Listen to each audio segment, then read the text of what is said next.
সম্প্রতি ইসকনের ধর্মীয় গুরু চিন্ময় কৃষ্ণ দাসকে গ্রেপ্তারের ঘটনা ঘিরে ভারত বাংলাদেশ সম্পর্কের উত্তেজনা বেড়েছে। জাতীয় পতাকা অবমাননা ও রাষ্ট্রদ্রোহের অভিযোগে তাকে গ্রেপ্তারের পর ক্রমেই উত্তাল হচ্ছে পরিস্থিতি।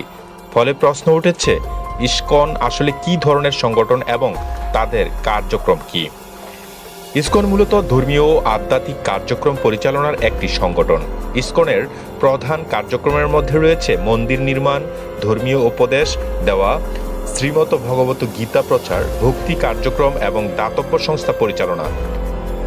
মন্দির রক্ষণাবেক্ষণ এবং আধ্যাত্মিক অনুশীলনের পাশাপাশি সংস্কৃতি চর্চা অংশ হিসেবে যোগ, ব্যায়াম ও শিক্ষামূলক প্রোগ্রাম করে থাকে সংগঠনটি। ভারতে ব্যাপকভাবে কার্যক্রম পরিচালনা করলেও ইসকনের জন্ম কিন্তু ভারতে নয়। 1966 সালে যুক্তরাষ্ট্রের নিউ ইয়র্ক শহরে গঠিত হয় ইসকন। সংগঠনটির প্রতিষ্ঠাতার নাম অভয়চরণা রবীন্দ্র ভক্তি বেদাস্ত স্বামী প্রভুপাদ। তবে তিনি ভারতে কোনো হিন্দু শিক্ষালয়ে বিদ্যা লাভ করেননি। তিনি লেখাপড়া করেছেন খ্রিস্টানদের চার্চে।